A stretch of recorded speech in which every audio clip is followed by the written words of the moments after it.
Hello ਦੋਸਤੋ, PSTET ਅਤੇ master cadre exam ਦੀ ਤਿਆਰੀ ਕਰਨ ਵਾਲੇ ਸਾਰੇ ਹੀ ਵਿਦਿਆਰਥੀਆਂ ਦੇ ਲਈ ਅੱਜ ਅਸੀਂ ਸੋਸ਼ਲ ਸਾਇੰਸ ਦੀ ਵੀਡੀਓ ਲੈ ਕੇ ਆਏ ਹਾਂ। ਔਰ ਸੋਸ਼ਲ ਸਾਇੰਸ ਦੇ ਵਿੱਚ ਜੋ ਅੱਜ ਅਸੀਂ ਸਬਜੈਕਟ ਪੜ੍ਹਨਾ ਹੈ ਉਹ ਹੈ ਹਿਸਟਰੀ। ਤਾਂ ਜਿਵੇਂ ਕਿ ਤੁਹਾਨੂੰ ਪਤਾ ਹੈ ਕਿ ਹਿਸਟਰੀ ਜੋ ਹੈ, ਹਿਸਟਰੀ ਨੂੰ ਵੀ ਆਪਾਂ ਤਿੰਨ ਪਾਰਟਸ ਦੇ ਵਿੱਚ ਡਿਵਾਈਡ ਕਰਦੇ ਹਾਂ। एंशियंट मीन्स प्राचीन इतिहास, फिर मध्यकालीन मेडिवल हिस्ट्री, मध्यकालीन ਅਤੇ मॉडर्न हिस्ट्री मीन्स आधुनिक इतिहास, आधुनिक इतिहास। जिमें कि ਆਪਾਂ ਸਾਰਿਆਂ ਨੂੰ ਹੀ ਪਤਾ ਹੈ कि ये जो पीएसटेट है ਜਾਂ ਫਿਰ ਮਾਸਟਰ ਕੈਡਰ ਹੈ, ਇਸ ਦੇ ਵਿੱਚ ਜ਼ਿਆਦਾਤਰ ਪ੍ਰਸ਼ਨ ਆਉਂਦੇ ਨੇ ਉਹ ਮਾਡਰਨ ਹਿਸਟਰੀ ਚੋਂ ਆਉਂਦੇ ਨੇ, ਮੀਨਸ ਆਧੁਨਿਕ ਇਤਿਹਾਸ ਤੋਂ ਆਉਂਦੇ ਨੇ। ਠੀਕ ਹੈ ਜੀ। ਤਾਂ ਅੱਜ ਆਪਾਂ ਜਿਹੜਾ ਆਧੁਨਿਕ ਇਤਿਹਾਸ ਦਾ ਪਹਿਲਾ ਲੈਕਚਰ ਪੜ੍ਹਨ ਜਾ ਰਹੇ ਹਾਂ, ਜਿਸ ਦਾ ਟੌਪਿਕ ਹੈ ਯੂਰੋਪੀਅਨ। ਥੋੜਾ ਟਾਈਪਿੰਗ ਦੇ ਵਿੱਚ ਗਲਤੀ ਹੋਈ ਹੈ। European companies came in India, means Europe ਦੀਆਂ ਜਿਹੜੀਆਂ ਕੰਪਨੀਆਂ ਨੇ ਉਹਨਾਂ ਨੇ ਭਾਰਤ ਦੇ ਵਿੱਚ ਪ੍ਰਵੇਸ਼ ਕਿਸ ਤਰ੍ਹਾਂ ਕੀਤਾ। ਤਾਂ ਇਸ ਦੇ ਨਾਲ ਮੈਂ ਤੁਹਾਨੂੰ ਇੱਕ ਗੱਲ ਹੋਰ ਵੀ ਦੱਸਣਾ ਚਾਹੁੰਦਾ ਹਾਂ ਕਿ ਮੇਰੇ ਚੈਨਲ ਤੇ ਤੁਹਾਨੂੰ ਤਿਆਰੀ ਜਿਹੜੀ ਹੈ ਪੀਐਸਟੈਟ ਦੀ ਮਾਸਟਰ ਕੈਡਰ ਦੀ ਬਿਲਕੁਲ ਫ੍ਰੀ ਕਰਾਈ ਜਾਵੇਗੀ। ਤੁਹਾਨੂੰ ਹੈਂਡ ਰਿਟਨ ਨੋਟਸ ਵੀ ਮਿਲਣਗੇ ਔਰ ਐਮਸੀਕਿਊ ਵੀ ਮਿਲਣਗੇ। ਠੀਕ ਹੈ ਜੀ। ਪਰ ਬਦਲੇ ਵਿੱਚ ਤੁਸੀਂ ਚੈਨਲ ਨੂੰ ਸਬਸਕ੍ਰਾਈਬ ਕਰਨਾ ਹੈ, ਲਾਈਕ ਕਰਨਾ ਹੈ ਔਰ ਕਮੈਂਟ ਕਰਨਾ ਹੈ। ਠੀਕ ਹੈ ਜੀ। ਤਾਂ ਆਪਾਂ ਅੱਗੇ ਵਧਦੇ ਹਾਂ। ਹਾਂਜੀ, ਤਾਂ ਪਹਿਲਾ ਆਪਣਾ ਟੌਪਿਕ ਹੈ ਯੂਰਪ ਦੀ ਕੰਪਨੀਆਂ ਦਾ ਭਾਰਤ ਵਿੱਚ ਪ੍ਰਵੇਸ਼। ਮੀਨਸ ਯੂਰਪੀਅਨ ਕੰਪਨੀਆਂ ਜਿਹੜੀਆਂ ਨੇ ਉਹਨਾਂ ਨੇ ਭਾਰਤ ਦੇ ਵਿੱਚ ਪ੍ਰਵੇਸ਼ ਕਿਸ ਤਰ੍ਹਾਂ ਕੀਤਾ। ਠੀਕ ਹੈ ਜੀ। ਤਾਂ ਇਸ ਦੇ ਵਿੱਚ ਲਿਖਿਆ ਹੈ ਕਿ ਪ੍ਰਾਚੀਨ ਕਾਲ ਤੋਂ ਹੀ ਭਾਰਤ ਅਤੇ ਯੂਰਪ ਵਿਚਕਾਰ ਵਪਾਰਕ ਸੰਬੰਧ ਸਨ। ਵੀ ਜਿਹੜਾ ਸ਼ੁਰੂਆਤੀ ਸਮੇਂ ਤੋਂ ਹੀ ਭਾਰਤ ਅਤੇ ਯੂਰਪ ਦੇ ਵਿਚਕਾਰ ਕੀ ਸੀ, ਵਪਾਰਕ ਸੰਬੰਧ ਸੀ। ਠੀਕ ਹੈ ਜੀ। ਔਰ ਇਹ ਜਿਹੜਾ ਵਪਾਰ ਹੁੰਦਾ ਸੀਗਾ ਭਾਰਤ ਅਤੇ ਯੂਰਪ ਦੇ ਵਿਚਕਾਰ, ਇਹ ਦੋ ਰਸਤਿਆਂ ਤੋਂ ਹੁੰਦਾ ਸੀ। ਦੋ ਰਸਤੇ ਕਿਹੜੇ ਕਿਹੜੇ ਸੀ? ਇੱਕ ਸਥਲੀ ਮਾਰਗ ਸੀ ਔਰ ਦੂਸਰਾ ਸਮੁੰਦਰੀ ਮਾਰਗ ਸੀ। ਠੀਕ ਹੈ ਜੀ। ਇੱਕ ਜਿਹੜਾ ਸਥਲੀ ਮਾਰਗ ਸੀ, ਠੀਕ ਹੈ ਜੀ, ਮਾਰਗ ਸੀ ਔਰ ਦੂਸਰਾ ਜਿਹੜਾ ਸੀ ਸਮੁੰਦਰੀ ਮਾਰਗ ਸੀ। ਠੀਕ ਹੈ ਜੀ, ਸਮੁੰਦਰੀ ਮਾਰਗ ਸੀ। ਤਾਂ ਸਭ ਤੋਂ ਪਹਿਲਾਂ ਆਪਾਂ ਗੱਲ ਕਰਾਂਗੇ ਸਥਲੀ ਮਾਰਗ ਦੀ ਨਾ। ਸਥਲ ਮਾਰਗ ਜਿਹੜਾ ਸੀਗਾ, ਤਾਂ ਸਥਲ ਮਾਰਗ ਦੇ ਵਿੱਚ ਕੀ ਸੀਗਾ? ਦੇਖੋ ਕਿ ਭਾਰਤ ਅਤੇ ਯੂਰਪ ਦੇ ਵਿਚਕਾਰ ਵਪਾਰ ਲਈ ਵਰਤਿਆ ਜਾਣ ਵਾਲਾ ਸਥਲ ਮਾਰਗ ਇਸ ਪ੍ਰਕਾਰ ਹੈ। ਮੀਨਸ ਸਥਲ ਮਾਰਗ ਕਿਹੜਾ ਸੀਗਾ? ਉਹ ਵੀ ਤੁਹਾਨੂੰ ਪਤਾ ਹੈ ਕਿ ਤੁਰਕੀ ਜਿਹੜਾ ਦੇਸ਼ ਹੈ ਉਹ ਯੂਰਪ ਦੇ ਬਿਲਕੁਲ ਨਾਲ ਲੱਗਦਾ ਹੈ। ਵੀ ਸਭ ਤੋਂ ਪਹਿਲਾਂ ਤੁਰਕੀ ਦੇ ਵਿੱਚ ਪ੍ਰਵੇਸ਼ ਕਰਦੇ ਸੀ ਵਪਾਰੀ। ਉਸ ਤੋਂ ਬਾਅਦ ਫਾਰਸ ਜੋ ਕਿ ਈਰਾਨ ਵਾਲਾ ਏਰੀਆ ਸੀ। ਉਸ ਤੋਂ ਬਾਅਦ ਇਰਾਕ ਦੇ ਵਿੱਚ, ਸੌਰੀ, ਪਹਿਲਾਂ ਇੱਥੇ ਇਰਾਕ ਸੀਗਾ ਔਰ ਫਿਰ ਉਸ ਤੋਂ ਬਾਅਦ ਈਰਾਨ।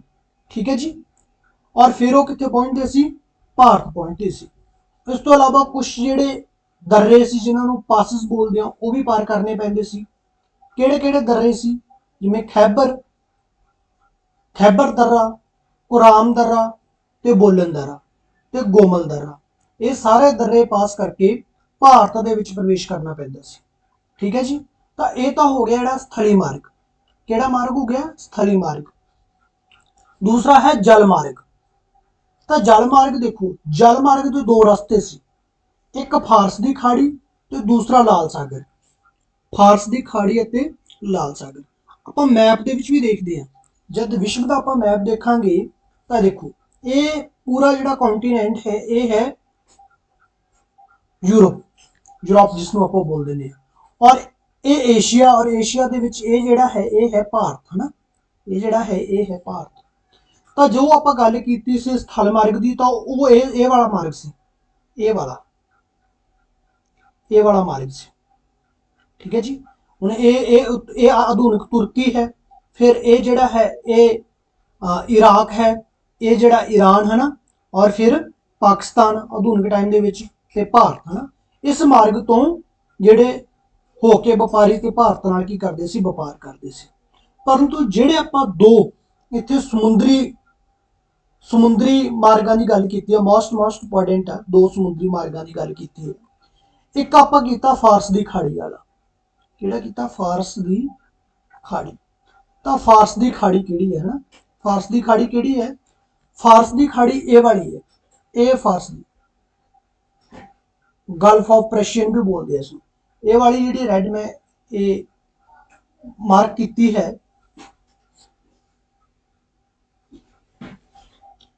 ये वाली। तो ये तुहानू पता है कि जो पर्शियन गल्फ के जे सऊदी अरबिया इत्थे ओमान इत्थे कुवैत यूएई वर्गे कंट्रीज ने जिहड़े है ना, ये सारे जिहड़े ने गल्फ कंट्री ने, इन्हां नूं गल्फ कंट्री बोलते हैं इन्हां नूं, ठीक है जी। तो एक तो यह रस्ता सी भी इधरों आके थोड़ा जिहा स्थली मार्ग और फिर समुंदर तो होके इत्थे जिहड़ा इंडिया पहुंचदी सी। दूसरा जिहड़ा सी लाल सागर, ये है रेड सी, ये है जी, ये है रेड सी, ये वाला जो देखते हैं ये है रेड सी, मीन्स लाल सागर, लाल सागर। तो लाल सागर तो होके भारत पहुंचती सी ना। तो ये दो ही रस्ते सी ना, दो ही रस्तियां तो जिहड़ा भारत नाल व्यापार करदा सी यूरोप है ना, समुद्री दो रस्तियां नाल। एक हुण आम तौर ते जिहड़ा फारस दी खाड़ी ते लाल सागर दोनों नूं एक ही मन लैंदे ने विद्यार्थी, हां जी, लाल सागर और फारस दी खाड़ी, लेकिन दोनों अलग ने, ठीक है जी, दोनों अलग ने। जिहड़ा लाल सागर है वो अफ्रीका कॉन्टीनेंट जिहड़ा है उस नाल अपना वाटर शेयर करता है, और जो फारस दी खाड़ी है वो एशिया नाल, जो अरब कंट्रीज ने ते ये जिहड़े ईरान इराक इन्हां नाल अपना वाटर, इन्हां दे विचकार दा जो एरिया है उसनूं की बोलते हैं, फारस दी खाड़ी बोलते हैं, ठीक है जी। तो इन्हां दोनों रस्तियां तो जिहड़े समुद्री रस्तियां तो होके व्यापारी आउंदे सी, क्योंकि उस टाइम दे विच की सीगा, उस टाइम दे विच ज़्यादातर जिहड़े व्यापारी सी वो सी भी इन्हां कंट्रीज दे, इन्हां कंट्रीज दे ही ज़्यादातर व्यापारी उस टाइम दे विच व्यापार करते सी, क्योंकि उत्थों दी जिहड़ी अर्थ व्यवस्था सी जिहड़ी वो पूरी जिहड़ी ट्रेड दे उत्ते ही निर्भर सी, व्यापार दे उत्ते ही निर्भर सी उस टाइम दे विच, क्लीयर। तां देखो, तो ये दो रस्ते जिहड़े सीगे वो भारत नाल व्यापार करदे सी, किसदे, यूरोप दे, किस टाइम दे विच, प्राचीन काल दे विच, ठीक है जी। हुण दूसरी गल ये है कि जिहड़े यूरोपियन लोग सी, यूरोपियन लोग जिहड़े सी वो भारत नाल व्यापार क्यों करना चाहुंदे सी, कारण की सी कि वो पूर्वी देशां नाल व्यापार करना चाहुंदे सी। हुण पूर्वी देशां तो भाव की है, पूर्वी देशां तो भाव की है कि यूरोप जिहड़ा है वो की है, वो यूरोप दे जिहड़े देश ने उन्हां नूं आपां की बोलदे ने, उन्हां नूं आपां पश्चिमी देश बोलदे हां। देखो ये देखो, देखो जेकर आप इत्थे लाइन खिच दईए, तुहानूं पता ही है कि जोग्राफी दे विच तुसीं प्राइम मैरिडियन पढ़ी होगी ना, लाइन जिहड़ी हैगी है वो इत्थे इत्थों बिल्कुल विचकार निकलदी है ना, विचकार निकलदी है। तो आपां बोलदे हां कि ये पश्चिम साइड है, ये वेस्टर्न साइड है, और ये जिहड़ी है पूरब साइड है, ये किहड़ी है, पूरब साइड है ना, ठीक है जी। तो जो आप यूरोप देखांगे इत्थे आपां एक लाइन खिच लगे है ना, तो ये की है, ये फिर पश्चिम वाली साइड होगी, ये जिहड़ी होगी पूरब साइड होगी। तो यूरोप किस देश के ना देशां नाल व्यापार करदा सी, वो पूर्वी देशां नाल व्यापार करदा सी, जिवें भारत हो गया, इंडोनेशिया हो गया ना, इन्हां सारे देशां नाल वो व्यापारिक संबंध बनांदा सीगा यूरोप, ठीक है जी।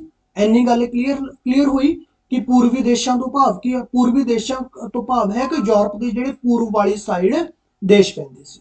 उन्हां दा कारण की सी कि वो इन्हां नाल व्यापार करना चाहुंदा सी। देखो कहते कि यूरोप की है एक ठंडा महाद्वीप है, यूरोप जिहड़ा पूरे दा पूरा यूरोप है वो जिहड़ा उत्तर आपां देखदे ना, जो आपां अर्थ नूं देखदे हैं एवें अर्थ नूं आपां पढ़दे हैं ना, तो जिहड़ा यूरोप है वो जिहड़ा उत्तर वाली जिहड़ा आपां इत्थे कर्क रेखा देखदे हैं, कर्क रेखा कर्क रेखा कहने भूमध रेखा देख रहे हैं, तो भूमध रेखा तो उपर जिहड़ा हैगा यह उत्तर वाले पासे पैंदा है ना, मीनस ये जिहड़ा उत्तरी ध्रुव के आस पास जिहड़ा यह महाद्वीप पैंदा है, और इत्थे की है ज़्यादातर ठंड पैंदी है ना, इत्थे ज़्यादातर की हुंदी है, इत्थे ठंड पैंदी है। तो कुल मिला के यूरोप की है एक ठंडा महाद्वीप है, ठीक है जी। और इत्थे बहुत ज़्यादा ठंड पैंदी है, हुण ठंडा महाद्वीप इस करके क्योंकि इत्थे ठंड पैंदी है, इसलिए इत्थे गर्म मसालियां की बहुत ज़्यादा मंग रहिंदी है। हुण जो तुहानूं पता ही है कि जद जिथे ठंड पऊगी उत्थे गर्म चीज़ां की होगी, ज़्यादा डिमांड होगी, और ये गर्म मसाले कित्थे हुंदे सी, ये गर्म मसाले भारत अते होर पूर्वी देशां विच वधिया किस्म दे मिलदे सी। तुसीं मैनूं एक क्वेश्चन दसना है कि सब तो ज़्यादा जिहड़े मसाले पैदा करता है किहड़ा देश पैदा करता है, एक मिनट दे विच तुसीं इसदा आंसर दसना है कि सब तो ज़्यादा मसाले ਜਿਹੜੇ ਹੁੰਦੇ ਨੇ ਪੈਦਾ ਉਹ ਕਿਸ ਦੇਸ਼ ਦੇ ਵਿੱਚ ਹੁੰਦੇ ਨੇ। ਠੀਕ ਹੈ ਜੀ, ਤੇ ਉਹਦੇ ਬਾਰੇ ਆਪਾਂ ਗੱਲ ਕਰਾਂਗੇ।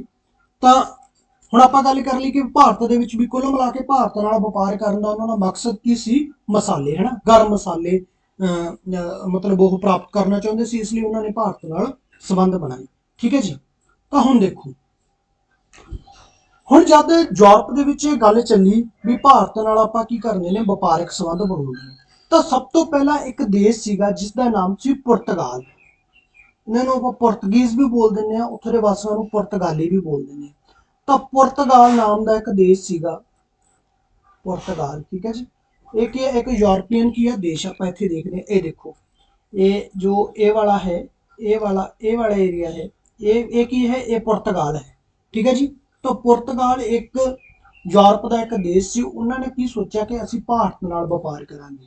ਠੀਕ ਹੈ ਜੀ। ਤਾਂ ਕੁੱਲ ਮਿਲਾ ਕੇ ਆਪਾਂ ਇਹ ਕਹਿ ਸਕਦੇ ਹਾਂ ਕਿ ਆਧੁਨਿਕ ਟਾਈਮ ਦੇ ਵਿੱਚ ਉਹ ਯੂਰਪ ਤੋਂ ਵਪਾਰ ਲਈ ਭਾਰਤ ਆਉਣ ਵਾਲੀ ਪਹਿਲੀ ਯੂਰਪੀਅਨ ਕੰਪਨੀ ਕੀ ਸੀ, ਕਿਹੜੀ ਸੀ, ਪੁਰਤਗਾਲੀ ਸੀ। ਵੀ ਪੁਰਤਗਾਲੀ ਜਿਹੜੇ ਭਾਰਤ ਨਾਲ ਵਪਾਰ ਕਰਨ ਲਈ ਸਭ ਤੋਂ ਪਹਿਲਾਂ ਆਏ ਸੀ।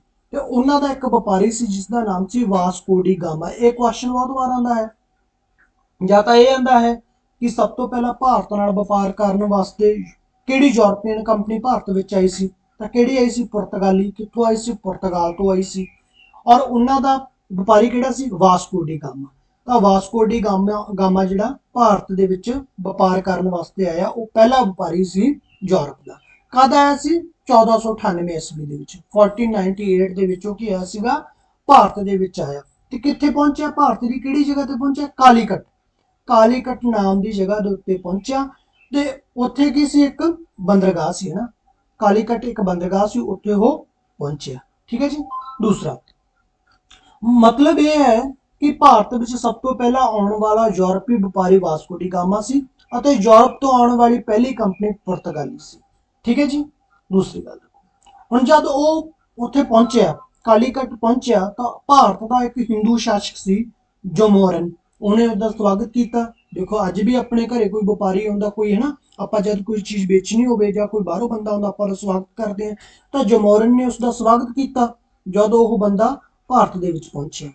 ਫਿਰ ਉਸ ਤੋਂ ਬਾਅਦ ਦੇਖੋ ਕਿ ਵਾਸਕੋ ਡੀ ਗਾਮਾ ਭਾਰਤ ਵਿੱਚ ਪੁਰਤਗਾਲੀ ਸ਼ਾਸਕ, ਦੇਖੋ ਪੁਰਤਗਾਲ ਦਾ ਐਵੇਂ ਨਹੀਂ ਉਹ ਪਹੁੰਚ ਗਿਆ, ਉਹ ਐਵੇਂ ਨਹੀਂ ਪਹੁੰਚ ਗਿਆ। ਪੁਰਤਗਾਲ ਦੇ ਵਿੱਚ ਉਸ ਟਾਈਮ ਦੇ ਵਿੱਚ ਇੱਕ ਰਾਜਾ ਸੀ ਜਿਸ ਦਾ ਨਾਮ ਸੀ ਹੈਨਰਿਕ।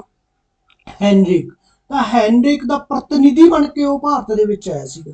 ਹੁਣ ਇੱਕ ਕੁਐਸਚਨ ਇਹ ਵੀ ਆਉਂਦਾ ਕਿ ਹੈਨਰਿਕ ਨੂੰ ਕੀ ਕਿਹਾ ਜਾਂਦਾ, ਪ੍ਰਿੰਸ ਹੈਨਰੀ ਨੂੰ ਨੇਵੀਗੇਟਰ, ਦਾ ਨੇਵੀਗੇਟਰ ਬੋਲਿਆ ਜਾਂਦਾ ਉਸਨੂੰ, ਦੇ ਪ੍ਰਤੀਨਿਧੀ ਦੇ ਰੂਪ ਵਜੋਂ ਉਹ ਭਾਰਤ ਦੇ ਵਿੱਚ ਆਇਆ ਸੀ। ਫਿਰ ਦੇਖੋ ਕਿ ਕੁਝ ਸਮਾਂ ਭਾਰਤ ਵਿੱਚ ਬਤੀਤ ਕਰਨ ਤੋਂ ਬਾਅਦ ਵਾਸਕੋ ਡੀ ਗਾਮਾ ਵਾਪਸ ਚਲਾ ਗਿਆ ਅਤੇ ਬਹੁਤ ਸਾਰੇ ਮਸਾਲੇ ਆਪਣੇ ਨਾਲ ਲੈ ਗਿਆ। ਇਹ ਮਸਾਲੇ ਉਸਨੇ ਯੂਰਪ ਦੇ ਵਿੱਚ ਕਈ ਗੁਣਾ ਕੀਮਤ ਤੇ ਵੇਚੇ। ਹੁਣ ਦੇਖੋ ਉਹ ਭਾਰਤ ਦੇ ਵਿੱਚ ਆਇਆ, ਠੀਕ ਹੈ ਜੀ, ਔਰ ਭਾਰਤ ਦੇ ਵਿੱਚ ਜਦ ਆਇਆ ਉਹ, ਤਾਂ ਫਿਰ ਉਹ ਬਹੁਤ ਸਾਰੇ ਮਸਾਲੇ ਇੱਥੋਂ ਲੈ ਗਿਆ। ਦੂਸਰਾ ਕੁਐਸਚਨ ਆਪਣਾ ਜੋ ਹੈ ਅੱਗੇ ਕਿ ਵਾਸਕੋ ਡੀ, ਦੇਖੋ ਵਾਸਕੋ ਡੀ ਦੇ ਪੁਰਤਗਾਲ ਪਹੁੰਚਣ ਤੋਂ ਬਾਅਦ ਜਦੋਂ ਪੁਰਤਗਾਲ ਪਹੁੰਚ ਗਿਆ ਤਾਂ ਫਿਰ ਕੀ ਘਟਨਾ ਵਾਪਰੀ ਕਿ ਜਦੋਂ ਪੁਰਤਗਾਲ ਪਹੁੰਚ ਗਿਆ ਤਾਂ ਪੁਰਤਗਾਲ ਪਹੁੰਚਣ ਤੋਂ ਬਾਅਦ ਪੁਰਤਗਾਲੀ ਸ਼ਾਸਕਾਂ ਨੇ ਭਾਰਤ ਨਾਲ ਵਪਾਰ ਕਰਨ ਦੀ ਨੀਤੀ ਬਣਾਈ। ਉਹਨਾਂ ਨੇ ਕਿਹਾ ਕਿ ਯਾਰ ਬੜੀ ਵਧੀਆ ਚੀਜ਼ ਹੈ, ਹਨਾ, ਤਾਂ ਵੀ ਉਹ ਕੀ ਜੋ ਉੱਥੇ ਲੈ ਗਿਆ ਮਸਾਲੇ, ਤਾਂ ਉਹਨੂੰ ਦੁੱਗਣੀ ਕੀਮਤ ਦੇ ਉੱਤੇ ਉਹਨਾਂ ਨੂੰ ਮੁਨਾਫਾ ਮਿਲਿਆ। ਤਾਂ ਉਹਨੇ ਕੀ ਕੀਤਾ, ਉਹਨਾਂ ਨੇ ਭਾਰਤ ਨਾਲ ਵਪਾਰ ਕਰਨ ਲਈ ਕੀ ਕੀਤਾ, ਸੰਬੰਧ ਬਣਾਉਣ ਦੀ ਕੋਸ਼ਿਸ਼ ਕੀਤੀ। ਹੁਣ ਦੇਖੋ ਤੁਸੀਂ ਕਿ ਜਿਹੜਾ ਅਸਲ ਦੇ ਵਿੱਚ ਵਾਸਕੋ ਡੀ ਗਾਮਾ ਜਿਹੜਾ ਆਇਆ ਸੀ ਉਹ ਕਿਸ ਰਸਤੇ ਤੋਂ ਆਇਆ ਸੀ। ਵੈਸੇ ਤਾਂ ਇਹ ਦੇਖਿਆ ਜਾਂਦਾ ਸੀਗਾ, ਹੁਣ ਇੱਕ ਗੱਲ ਬੋਲੀ ਜਾਂਦੀ ਹੈ ਕਿ ਜਿਹੜੀ ਭਾਰਤ ਦੀ ਖੋਜ ਕਿਸਨੇ ਕੀਤੀ, ਵਾਸਕੋ ਡੀ ਗਾਮਾ ਨੇ ਕੀਤੀ। ਤਾਂ ਤੁਸੀਂ ਮੈਨੂੰ ਦੱਸੋ ਕਿ ਭਾਰਤ ਦੀ ਖੋਜ ਵਾਸਕੋ ਡੀ ਗਾਮਾ ਨੇ ਕੀਤੀ ਕਦ ਕੀਤੀ, 1498 ਦੇ ਵਿੱਚ ਕੀਤੀ। ਕੀ ਇਸ ਤੋਂ ਪਹਿਲਾਂ ਭਾਰਤ ਐਗਜ਼ਿਸਟ ਨਹੀਂ ਕਰਦਾ ਸੀਗਾ, ਇਸ ਤੋਂ ਪਹਿਲਾਂ ਕੀ ਭਾਰਤ ਹੈ ਨਹੀਂ ਸੀਗਾ, ਨਹੀਂ, ਬਿਲਕੁਲ ਭਾਰਤ ਸੀਗਾ। ਖੋਜ ਦਾ ਮਤਲਬ ਇਹ ਕਿ ਇੱਥੋਂ ਦੇ ਲੋਕਾਂ ਨੂੰ ਦੱਸਿਆ ਕਿ ਭਾਰਤ ਨਾਮ ਦਾ ਇੱਕ ਦੇਸ਼ ਹੈ ਔਰ ਉਸ ਨੂੰ ਪਹੁੰਚਣ ਦਾ ਰਸਤਾ ਇਹ ਹੈ। ਖੋਜ ਦਾ ਮਤਲਬ ਇਹ ਹੈ ਕਿ ਉੱਥੋਂ ਦੇ ਲੋਕਾਂ ਨੂੰ ਦੱਸਣਾ ਕਿ ਭਾਰਤ ਜੋ ਦੇਸ਼ ਹੈ ਉਸ ਨੂੰ ਪਹੁੰਚਣ ਦਾ ਰਸਤਾ ਇਹ ਹੈ। ਠੀਕ ਹੈ ਜੀ, ਖੋਜ ਦਾ ਮਤਲਬ ਇਹ ਹੈ। ਤਾਂ ਉਹਨੇ ਕੀ ਕੀਤਾ, ਦੇਖੋ ਪਹਿਲਾਂ ਤੁਹਾਨੂੰ ਮੈਂ ਦੱਸਿਆ ਸੀ ਕਿ ਰਸਤੇ ਜਾਣ ਲਈ ਦੋ ਹੀ ਸੀ, ਇੱਕ ਇੱਧਰ ਦੀ ਔਰ ਇੱਕ ਇੱਧਰ ਦੀ, ਨਾ, ਪਰੰਤੂ ਉਹ ਕੀ ਕੀਤਾ ਉਸਨੇ ਇੱਧਰ ਦੀ, ਇਹ ਪੂਰਾ ਅਫਰੀਕਾ ਨੂੰ ਕਵਰ ਕਰਦੇ ਹੋਏ ਇਹ ਵਾਲੇ ਰਸਤੇ ਤੋਂ ਚੱਲ ਕੇ ਉਹ ਇਸ ਰਸਤੇ ਤੋਂ ਉਹ ਭਾਰਤ पहुंचा। इस रस्ते का नाम की है केप ऑफ गुड होप। इस रस्ते ਨੂੰ ਕੀ ਬੋਲਦੇ ਨੇ Cape of Good Hope. Cape of Good Hope ਕਿਉਂ किस रस्ते तो भारत ਦੇ ਵਿੱਚ ਆਇਆ ਸੀ Vasco da Gama? Cape of Good Hope ਦੇ ਰਸਤੇ ਤੋਂ ਉਹ ਭਾਰਤ ਦੇ ਵਿੱਚ ਉਸਨੇ ਪ੍ਰਵੇਸ਼ ਕੀਤਾ ਸੀ। ਠੀਕ ਹੈ ਜੀ। ਫਿਰ ਦੇਖੋ ਹੁਣ ਵਾਸਕੋ ਡੀ ਗਾਮਾ ਦੁਬਾਰਾ ਭਾਰਤ ਆਇਆ ਹੈ ਨਾ। ਵਾਸਕੋ ਡੀ ਗਾਮਾ ਉਸ ਤੋਂ ਬਾਅਦ ਦੁਬਾਰਾ ਭਾਰਤ ਆਇਆ ਕਿਉਂਕਿ ਉੱਥੋਂ ਦੇ ਜਿਹੜੇ ਰਾਜੇ ਸੀ ਉਹਨਾਂ ਨੇ ਇਹ ਡਿਸਾਈਡ ਕਰ ਲਿਆ ਕਿ ਅਸੀਂ ਭਾਰਤ ਨਾਲ ਵਪਾਰਕ ਸੰਬੰਧ ਬਣਾਉਣੇ ਆ। ਤਾਂ 1502 ਈਸਵੀ ਨੂੰ ਵਾਸਕੋ ਡੀ ਗਾਮਾ ਵਾਪਸ ਭਾਰਤ ਆਇਆ, ਦੁਬਾਰਾ ਫਿਰ ਆਇਆ। ਪਹਿਲਾਂ 1498 ਦੇ ਵਿੱਚ ਆਇਆ ਸੀ ਨਾ, 1498 ਦੇ ਵਿੱਚ ਤਾਂ ਉਹ ਐਜ਼ ਏ ਨੇਵੀਗੇਟਰ ਆਇਆ ਸੀਗਾ ਉਹ, ਪਰੰਤੂ ਦੂਸਰੀ ਵਾਰ ਉਹ ਜਿਹੜਾ ਇੱਕ ਯੋਜਨਾਬੱਧ ਤਰੀਕੇ ਨਾਲ ਆਇਆ ਕਿਉਂਕਿ ਉੱਥੇ ਦੇ ਰਾਜਿਆਂ ਨੇ ਉਹਨਾਂ ਨੂੰ ਭੇਜਿਆ ਕਿ ਤੂੰ ਜਾ ਔਰ ਭਾਰਤ ਨਾਲ ਵਪਾਰ ਆਪਾਂ ਬਣਾਉਣੇ ਆ, ਵਪਾਰਕ ਸੰਬੰਧ ਬਣਾਉਣੇ ਆ। ਤਾਂ 1502 ਈਸਵੀ ਦੇ ਵਿੱਚ ਵਾਸਕੋ ਡੀ ਦੁਬਾਰਾ ਆਇਆ। ਫਿਰ 1503 ਈਸਵੀ ਦੇ ਵਿੱਚ ਪੁਰਤਗਾਲੀਆਂ ਦੁਆਰਾ ਭਾਰਤ ਵਿੱਚ ਪਹਿਲੀ ਫੈਕਟਰੀ ਲਗਾਈ ਗਈ। ਦੇਖੋ ਜੀ, ਪਹਿਲਾ ਉਹ ਸਿਰਫ ਨੈਵੀਗੇਟਰ ਘੁੰਮਣ ਫਿਰਨ ਵਾਸਤੇ ਆਇਆ, ਖੋਜਣ ਵਾਸਤੇ ਆਇਆ। ਫਿਰ ਉਸਨੇ ਕੀ ਕੀਤਾ, ਵਾਸਕੋ ਡੀ ਗਾਮਾ ਦੁਬਾਰਾ ਆਇਆ ਔਰ ਦੁਬਾਰਾ ਆ ਕੇ 1503 ਈਸਵੀ ਦੇ ਵਿੱਚ ਉਹਨਾਂ ਨੇ ਕੀ ਕੀਤਾ, ਫੈਕਟਰੀ ਲਗਾਈ। ਹੁਣ ਇੱਥੇ ਵੀ ਦੇਖੋ ਇਹ ਕੁਐਸਚਨ ਦੇ ਵਿੱਚ ਵੀ ਜ਼ਿਆਦਾਤਰ ਕਨਫਿਊਜ਼ ਹੋ ਜਾਂਦੇ ਨੇ ਸਟੂਡੈਂਟ ਕਿ ਵਾਸਕੋ ਡੀ ਗਾਮਾ ਕਿੱਥੇ ਪਹੁੰਚਿਆ ਤੇ ਪੁਰਤਗਾਲੀਆਂ ਨੇ ਪਹਿਲੀ ਫੈਕਟਰੀ ਕਿੱਥੇ ਲਾਈ। ਵਾਸਕੋ ਡੀ ਗਾਮਾ ਜਿਹੜਾ ਪਹੁੰਚਿਆ ਸੀ ਉਹ ਕਾਲੀਕਟ ਪਹੁੰਚਿਆ ਸੀਗਾ, ਕਾਲੀਕਟ ਪਹੁੰਚਿਆ ਸੀ, ਪਰੰਤੂ ਉਹਨਾਂ ਨੇ ਜਿਹੜੀ ਪਹਿਲੀ ਫੈਕਟਰੀ ਲਗਾਈ ਸੀ ਉਹ ਕੋਚੀਨ ਵਿੱਚ ਲਗਾਈ, ਕੋਚੀਨ ਦੇ ਵਿੱਚ ਲਗਾਈ ਸੀ। ਕਿੱਥੇ ਲਗਾਈ ਸੀ? ਕੋਚੀਨ ਦੇ ਵਿੱਚ। ਪਹੁੰਚਿਆ ਕਾਲੀਕਟ ਸੀ ਲੇਕਿਨ ਫੈਕਟਰੀ ਜਿਹੜੀ ਲਗਾਈ ਸੀ ਕੋਚੀਨ ਦੇ ਵਿੱਚ। ਕਦ? 1503 ਈਸਵੀ ਦੇ ਵਿੱਚ। ਫਿਰ 1505 ਈਸਵੀ ਦੇ ਵਿੱਚ ਕਨੂਰ ਵਿਖੇ ਫੈਕਟਰੀ ਲਗਾਈ। ਫਿਰ ਉਹਨਾਂ ਨੇ ਆਪਣਾ ਜਿਹੜਾ ਵਪਾਰ ਸੀ ਉਸਨੂੰ ਅੱਗੇ ਵਧਾਇਆ। ਫਿਰ 1524 ਈਸਵੀ ਵਿੱਚ ਕੋਚੀਨ 'ਚ ਹੀ ਵਾਸਕੋ ਡੀ ਗਾਮਾ ਦੀ ਮੌਤ ਹੋ ਗਈ। ਹੁਣ ਕਈ ਵਾਰ ਕਿਉਂਕਿ ਪੇਪਰ ਡਿਫਿਕਲਟ ਬਣਦੇ ਜਾਂਦੇ ਨੇ ਹਨਾ, ਕਈ ਵਾਰ ਤੁਹਾਡੇ ਤੋਂ ਇਹ ਪੁੱਛ ਲਿਆ ਜਾਂਦਾ ਕਿ ਨਿਮਨਲਿਖਤ ਦੇ ਵਿੱਚ ਕਿਹੜੀ ਸਟੇਟਮੈਂਟ ਹੈ ਜਿਹੜੀ ਰੋਂਗ ਹੈ ਹਨਾ। ਉਹਦੇ ਵਿੱਚ ਬਹੁਤ ਘੱਟ ਸਟੂਡੈਂਟ ਨੂੰ ਇਹ ਪਤਾ ਹੋਊਗਾ ਕਿ ਵਾਸਕੋ ਡੀ ਗਾਮਾ ਦੀ ਜਿਹੜੀ ਮੌਤ ਸੀ ਉਹ ਭਾਰਤ ਵਿੱਚ ਹੋਈ ਔਰ ਭਾਰਤ ਦੇ ਵਿੱਚ ਕਿੱਥੇ ਹੋਈ? ਕੋਚੀਨ ਦੇ ਵਿੱਚ ਹੋਈ। ਫਿਰ ਨੈਕਸਟ ਦੇਖੋ ਹੁਣ ਪੁਰਤਗਾਲੀਆਂ ਦੁਆਰਾ ਭਾਰਤ ਵਿੱਚ ਆਪਣੇ ਵਪਾਰ ਨੂੰ ਵਧਾਉਣਾ। ਹੁਣ ਦੇਖੋ ਉਹਨਾਂ ਨੇ ਜੋ ਡਿਸਾਈਡ ਕਰ ਲਿਆ, ਫੈਕਟਰੀ ਵੀ ਲਗਾ ਲਈ ਹੈ ਨਾ, ਉਹਨਾਂ ਨੇ ਫਿਰ ਕੀ ਕੀਤਾ, ਵਪਾਰ ਨੂੰ ਵਧਾਉਣਾ ਸਟਾਰਟ ਕੀਤਾ। ਔਰ ਜਦ ਆਪਾਂ ਵਪਾਰ ਕਰਦੇ ਹਾਂ ਕਿਸੇ ਨਾਲ ਤਾਂ ਫਿਰ ਆਪਾਂ ਇੱਕ ਯੋਜਨਾਬੱਧ ਤਰੀਕੇ ਨਾਲ ਕੰਮ ਕਰਦੇ ਹਾਂ। ਤਾਂ ਉਹਨਾਂ ਨੇ ਕੀ ਕੀਤਾ ਕਿ ਇੱਕ ਨੀਤੀ ਉਹਨਾਂ ਨੇ ਸਟਾਰਟ ਕੀਤੀ 1503 ਈਸਵੀ ਦੇ ਵਿੱਚ। ਪੁਰਤਗਾਲੀ ਕੰਪਨੀ ਨੇ 3 ਸਾਲ ਲਈ ਭਾਰਤ ਵਿੱਚ ਵਪਾਰ ਨੂੰ ਵਧਾਉਣ ਲਈ ਪਹਿਲੇ ਗਵਰਨਰ ਦੀ ਨਿਯੁਕਤੀ ਕੀਤੀ। ਉਹਨਾਂ ਨੇ ਕਿਹਾ ਵੀ ਐਵੇਂ ਨਹੀਂ, ਆਪਾਂ ਇੱਕ ਸਿਸਟਮੈਟਿਕ ਤਰੀਕੇ ਨਾਲ ਚੱਲਦੇ ਹਾਂ, ਇੱਕ ਕੰਪਨੀ ਦੇ ਰੂਪ ਵਜੋਂ ਕੰਮ ਕਰਾਂਗੇ। ਔਰ ਜਦ ਕੰਪਨੀ ਦੇ ਰੂਪ ਵਜੋਂ ਕੰਮ ਕਰਾਂਗੇ ਤਾਂ ਉਹਦਾ ਫਿਰ ਕੋਈ ਹੈੱਡ ਵੀ ਹੋਣਾ ਚਾਹੀਦਾ। ਤਾਂ ਉਹਨਾਂ ਨੇ ਕੀ ਕੀਤਾ, ਕੰਪਨੀ ਬਣਾ ਕੇ ਔਰ ਉਹਦਾ ਹੈੱਡ ਨਿਯੁਕਤ ਕਰਕੇ ਕਿਸ ਨੂੰ ਭੇਜਿਆ? ਫਰਾਂਸਕੋ ਡੀ ਅਲਮੀਡਾ ਨੂੰ। ਫਰਾਂਸਕੋ ਡੀ ਅਲਮੀਡਾ ਜਿਹੜਾ ਸੀਗਾ ਉਹ ਭਾਰਤ ਦੇ ਵਿੱਚ ਪੁਰਤਗਾਲੀਆਂ ਦਾ ਪਹਿਲਾ ਗਵਰਨਰ ਸੀ। ਭਾਰਤ ਪਹੁੰਚਣ ਵਾਲਾ ਬੇਸ਼ੱਕ ਵਾਸਕੋ ਡੀ ਗਾਮਾ ਸੀ ਲੇਕਿਨ ਐਜ਼ ਏ ਗਵਰਨਰ ਭਾਰਤ ਦੇ ਵਿੱਚ ਪਹਿਲਾ ਪੁਰਤਗਾਲੀ ਕੌਣ ਸੀ? ਫਰਾਂਸਿਸਕੋ ਡੀ ਅਲਮੀਡਾ ਸੀ। ਠੀਕ ਹੈ ਜੀ। ਅੱਛਾ, ਹੁਣ ਇਸ ਦਾ ਮੁੱਖ ਉਦੇਸ਼ ਕੀ ਸੀਗਾ ਕਿ ਭਾਰਤ ਵਿੱਚ ਪੁਰਤਗਾਲੀਆਂ ਦਾ ਵਪਾਰ ਵਧਾਉਣਾ। ਉਹਨੂੰ ਕਿਹਾ ਸੀਗਾ, ਦੇਖੋ ਕੰਪਨੀ ਦਾ ਕੰਮ ਕੀ ਹੁੰਦਾ? ਵਪਾਰ ਵਧਾਉਣਾ, ਤੇ ਉਹੀ ਉਹਦਾ ਜਿਹੜਾ ਸੀਗਾ ਮੁੱਖ ਕੰਮ ਸੀ। ਉਸ ਤੋਂ ਬਾਅਦ ਕੀ ਹੋਇਆ ਕਿ ਫਰਾਂਸਿਸਕੋ ਡੀ ਅਲਮੀਡਾ ਭਾਰਤ ਵਿੱਚ ਪੁਰਤਗਾਲੀਆਂ ਦਾ ਪਹਿਲਾ ਗਵਰਨਰ ਸੀ। ਹਾਂਜੀ ਬਿਲਕੁਲ। ਉਹਨੇ ਇੱਕ ਨੀਤੀ, ਹੁਣ ਜਦ ਕੋਈ ਵੀ ਬੰਦਾ ਹੈਗਾ ਆਪਦਾ ਵਪਾਰ ਉਹ ਕਰਦਾ ਹੈਗਾ, ਵਧਾਉਂਦਾ ਹੈਗਾ, ਤਾਂ ਉਹ ਕੀ ਬਣਾਊਗਾ? ਕੋਈ ਨਾ ਕੋਈ ਯੋਜਨਾ ਬਣਾਊਗਾ, ਕੋਈ ਨਾ ਕੋਈ ਪਾਲਿਸੀ ਬਣਾਊਗਾ। ਤਾਂ ਉਹਨੇ ਕੀ ਬਣਾਈ ਪਾਲਿਸੀ? ਸ਼ਾਂਤ ਜਲ ਦੀ ਨੀਤੀ। ਮੋਸਟ ਇੰਪੋਰਟੈਂਟ ਹੈ, ਕਈ ਵਾਰ ਕੁਐਸਚਨ ਪੁੱਛਿਆ ਜਾਂਦਾ ਹੈ ਕਿ ਬਲੂ ਵਾਟਰ ਪਾਲਿਸੀ ਕੀ ਸੀ ਜਾਂ ਫਿਰ ਬਲੂ ਵਾਟਰ ਪਾਲਿਸੀ ਕਿਸ ਦੁਆਰਾ ਇੰਪਲੀਮੈਂਟ ਕੀਤੀ ਗਈ ਸੀ? ਤਾਂ ਪੁਰਤਗਾਲੀਆਂ ਦੁਆਰਾ ਕੀਤੀ ਗਈ ਸੀ। ਔਰ ਪੁਰਤਗਾਲੀਆਂ ਦੇ ਵਿੱਚ ਕਿਸ ਨੇ ਕੀਤੀ ਸੀ? ਡੀ ਅਲਮੀਡਾ ਨੇ ਕੀਤੀ ਸੀ। ਬਲੂ ਵਾਟਰ ਪਾਲਿਸੀ ਦਾ ਮਤਲਬ ਕੀ ਸੀਗਾ? ਦੇਖੋ ਇਹ ਵਾਲਾ ਭਾਰਤ ਜਿਵੇਂ ਇਸ ਤਰ੍ਹਾਂ ਦਾ ਹੈ ਨਾ, ਇਸ ਤਰ੍ਹਾਂ ਦਾ ਹੈ, ਤਾਂ ਇਸ ਦੇ ਆਸੇ-ਪਾਸੇ ਜਿਹੜਾ ਹੈਗਾ ਪੈਨਿਨਸੂਲਾ ਜਿਹੜਾ ਹੈਗਾ ਇਹ ਪਾਣੀ ਹੈ। ਬਲੂ ਵਾਟਰ ਦਾ ਮਤਲਬ ਜਿਹੜਾ ਆਹ ਸਾਰਾ ਏਰੀਆ ਹੈਗਾ ਇਸ ਨੂੰ ਆਪਾਂ ਕੀ ਕਰਨਾ? ਆਪਣੇ ਵਪਾਰ ਦੇ ਅੰਡਰ ਲੈ ਕੇ ਆਉਣਾ। ਠੀਕ ਹੈ ਜੀ। ਜਿਹੜਾ ਇੰਡੀਅਨ ਪੈਨਿਨਸੂਲਾ ਹੈ ਇਸ ਨੂੰ ਕੀ ਇੰਡੀਅਨ ਜਿਹੜਾ ਭਾਰਤੀ ਪ੍ਰਾਇਦੀਪ ਦਾ ਏਰੀਆ ਹੈ ਇਸ ਨੂੰ ਇੱਥੇ ਪੁਰਤਗਾਲੀਆਂ ਦਾ ਵਪਾਰ ਹੀ ਵਧਾਉਣਾ। ਇਹ ਜਿਹੜੀ ਉਹਨਾਂ ਦੀ ਮੁੱਖ ਪਾਲਿਸੀ ਸੀ। ਠੀਕ ਹੈ ਜੀ। ਨੈਕਸਟ ਦੇਖੋ ਫਿਰ ਕੀ ਹੋਇਆ? ਅਲਮੀਡਾ ਨੂੰ ਕੀ ਕੀਤਾ? 1505 ਈਸਵੀ ਚ ਉਸਨੇ ਕੀ ਕੀਤਾ? ਕਨੂਰ ਦੇ ਵਿੱਚ ਫੈਕਟਰੀ ਲਗਾਈ, ਦੂਸਰੀ ਫੈਕਟਰੀ ਲਗਾਈ ਉਸਨੇ ਕਨੂਰ ਦੇ ਵਿੱਚ। ਠੀਕ ਹੈ ਜੀ। ਕਲੀਅਰ? ਤਾਂ ਫਿਰ ਅੱਜ ਦੇ ਵਿੱਚ ਆਪਾਂ ਇੰਨਾ ਹੀ ਪੜਾਂਗੇ ਹੈ ਨਾ ਜੀ। ਤਾਂ ਪਹਿਲੇ ਗਵਰਨਰ ਬਾਰੇ ਪੜਿਆ, ਜਿਹੜਾ ਦੂਸਰਾ ਆਪਣਾ ਅੱਗੇ ਜੋ ਹੈ ਪੜਨਾ ਆਪਾਂ ਹੈ ਕਿ ਅੱਗੇ ਉਹਨਾਂ ਨੇ ਫਰਾਂਸੀਸੀਆਂ ਨੇ ਕੀ ਕੰਮ ਪੁਰਤਗਾਲੀਆਂ ਨੇ ਕੀ ਕੰਮ ਕੀਤੇ ਉਹ ਆਪਾਂ ਨੈਕਸਟ ਲੈਕਚਰ ਦੇ ਵਿੱਚ ਪੜਾਂਗੇ। ਜੇਕਰ ਤੁਹਾਨੂੰ ਵਧੀਆ ਲੱਗਿਆ ਜਿਹੜਾ ਪੜਾਉਣ ਦਾ ਤਰੀਕਾ ਔਰ ਲੈਕਚਰ ਵਧੀਆ ਲੱਗਿਆ ਤਾਂ ਤੁਸੀਂ ਸ਼ੇਅਰ ਕਰਨਾ, ਚੈਨਲ ਸਬਸਕ੍ਰਾਈਬ ਕਰਨਾ ਔਰ ਕਮੈਂਟ ਕਰਨਾ ਕਿ ਅਸੀਂ ਤੁਹਾਡੀ ਬਿਹਤਰੀ ਦੇ ਲਈ ਹੋਰ ਕੀ ਕੀ ਕਰ ਸਕਦੇ ਹਾਂ, ਹੈ ਨਾ ਜੀ। ਤਾਂ ਅੱਜ ਲਈ ਇੰਨਾ ਹੀ। Thank you so much.